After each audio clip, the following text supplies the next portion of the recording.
नमस्कार. आयशाद रसोईमध्ये आपलं खूप खूप मनापासून स्वागत आहे. तर आज मी बनवणार आहे पारंपरिक पद्धतीचा नवीन गोड पदार्थ. त्याचं नाव आहे दहीत्री. तर बघूया आपण त्यासाठी इथं काय काय साहित्य घेतलं आहे ते. 1 वाटी मी दही घेतलेलं आहे बघा. त्याच वाटीने मी 1 वाटी मैदा, 2 टेबलस्पून रवा घेतलेला आहे हा. थोडंसं सोडा घेतलेला आहे चिमूटभर आणि 2 टेबलस्पून बेसनचं पीठ घेतलेलं आहे. चला मग रेसिपीला सुरुवात करूया आपण. चला आता आपण रेसिपीला सुरुवात करायची. अजून मी साहित्य ॲड करणार आहे याच्यामध्ये. तर सगळ्यात पहिल्यांदा आपण एक बाउल घ्यायचं आहे. त्यामध्ये हे 1 वाटी दही घेतलं होतं, ते दही काढून घ्यायचं आहे.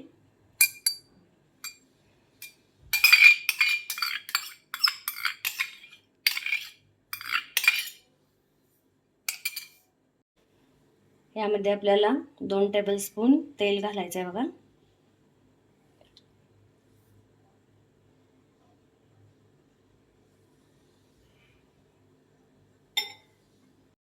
यामध्ये थोडंसं मीठ घालायचं आहे चिमूटभर.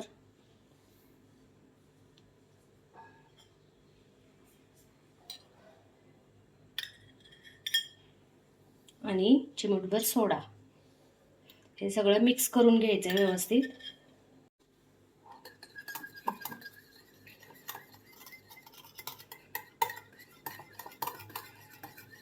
दही पूर्णपणे फेटून घ्यायचं आहे बघा आपल्याला व्यवस्थित आणि 15 मिनिटं झाकून ठेवायचं आहे.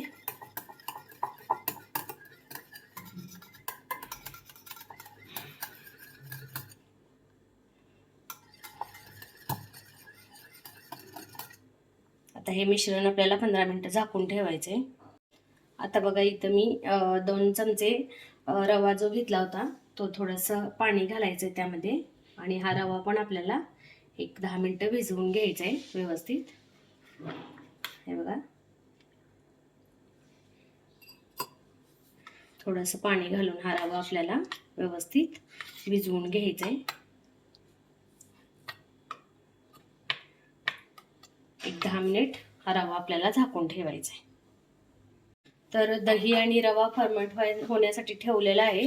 तोपर्यंत आपण पाक करून घ्यायचं आहे. त्यासाठी बघा मी इथं 1 फुलपात्र साखर घेतलेली आहे आणि त्यामध्ये मी अर्धा ग्लास, हा छोटा अर्धा ग्लास पाणी घालणार आहे बघा. आपण हे पाक करून घ्यायचा आहे. पाक दाटसर करायचा आहे आपल्याला. हे बघा साखर विरघळेपर्यंत आपल्याला असं चमच्याने एकसारखं हलवायचं आहे.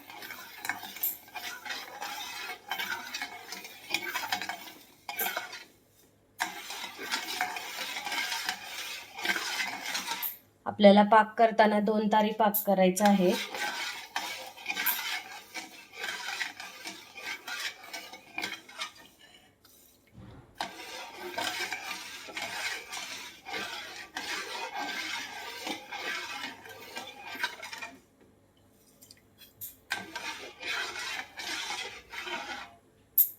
पाक करत असताना मी अगदी थोडासा असा केशरी कलर घालणार आहे बघा त्यामध्ये.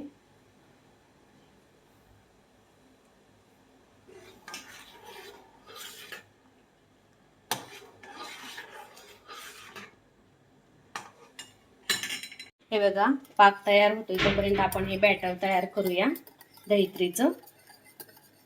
तर हे बघा दही चांगलं फ्लफी झालेलं आहे. आता आपण यामध्ये साहित्य ऍड करायचं आहे.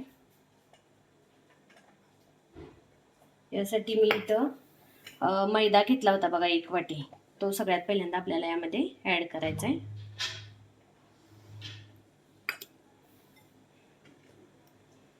त्यानंतर यामध्ये हे बेसन पीठ घेतलं होतं ते पण ऍड करून घेऊया. आता यामध्ये हा जो रवा घेतला होता आपण भिजायला घातला होता बघा, तो रवा पण यामध्ये घ्यायचा आहे आपल्याला मिक्स करून.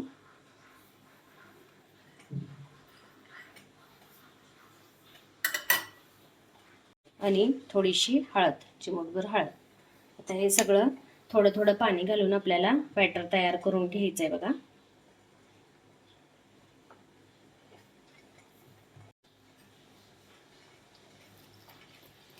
थोडं थोडं पाणी घालून हे मिक्स करून घ्यायचं आहे, जास्त पाणी घालायचं नाहीये.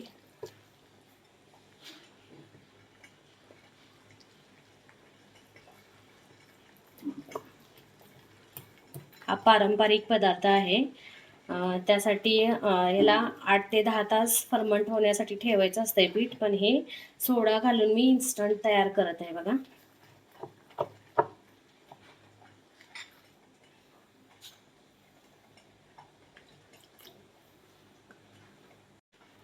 हे बघा, अशा पद्धतीने आपल्याला हे पीठ तयार करून घ्यायचंय.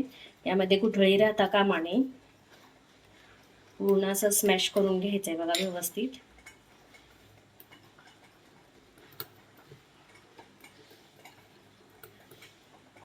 तर आपण हे बॅटर पळीने सोडणार आहे, त्यासाठी हे असं बॅटर तयार झालं पाहिजे बघा व्यवस्थित. तर आपलं हे दहीत्रीचं बॅटर तयार झालेलं आहे बघा. आता आपण याच्या दहीत्री करून घ्यायचे आहेत. तर हे बघा, आपला पाक तयार झालेला आहे. आता गॅस बंद करायचा आहे आपण. हे बघा, आपल्याला जसा पाक पाहिजे तसा पाक आपला तयार झालेला आहे. यामध्ये आता आपण वेलदोड्याची पूड घालणार आहे जराशी. हे बघा, अर्धा चमचा वेलदोडीची पूड घालणार आहे मी यामध्ये. आता गॅस बंद करून घ्यायचा आहे. पाकाचा पाक तयार झालाय आपला.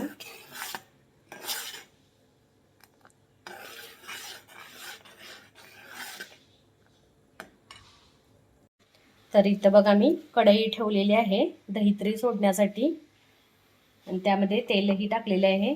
तेल एकदम कडक करायचं नाही आहे, गरम. मीडियम गॅसवरती आपल्याला तेल गरम करायचं आहे.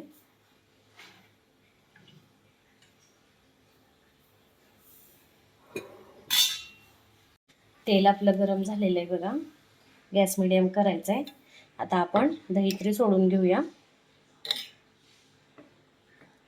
कढई आपल्याला पसरटच ठेवायची आहे.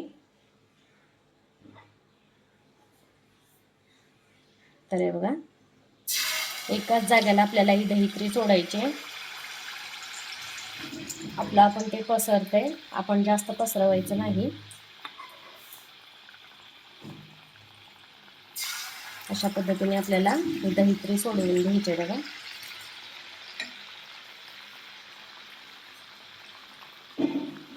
मीडियम गॅसवरती आपल्याला फ्राय करायचं आहे.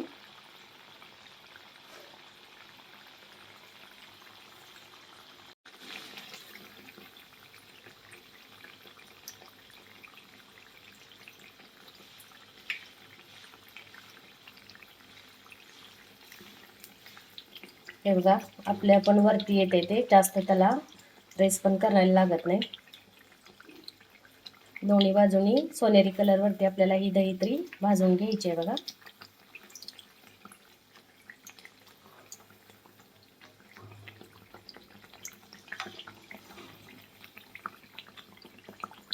हे बघा, अशा पद्धतीने आपल्याला ही दहीत्री भाजून घ्यायची, तळून घ्यायची,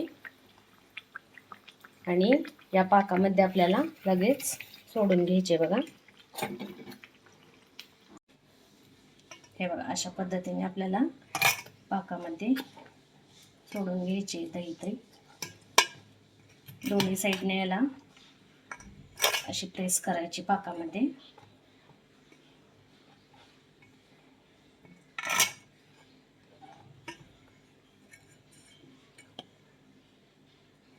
मस्त झाले बघा एकदम.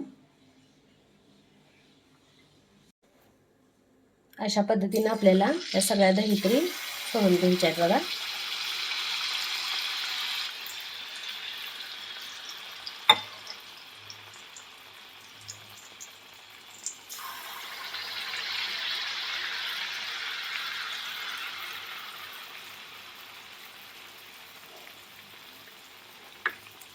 तर मस्त अशी आपली दहीत्री तयार आहे बघा. किती सुंदर दिसते बघा, मस्त. त्याच्यावरती मी पिस्त्याचे काफ घातलेले आहेत बघा. खूप छान झालेली आहे दहीत्री. आणि जास्त वेळ पाकात ठेवायचं नाही, लगेच पाकात घातल्यानंतर लगेच काढायचं आहे बघा. अगदी सुंदर झालेली आहे ही दहीत्री. तर हे बघा, तुम्हाला जर माझी ही रेसिपी आवडली असेल तर नक्की ट्राय करून बघा तुम्ही. आणि माझ्या व्हिडिओला लाईक, शेअर आणि कमेंट्स करा. सोबतच माझ्या यूट्यूब चॅनेलला सबस्क्राईब करा आणि बेल आयकॉनवरती प्रेस करा, म्हणजे माझ्या नवीन रेसिपीज आणि नवीन व्हिडिओज तुम्हाला पाहायला मिळतील. थँक्यू.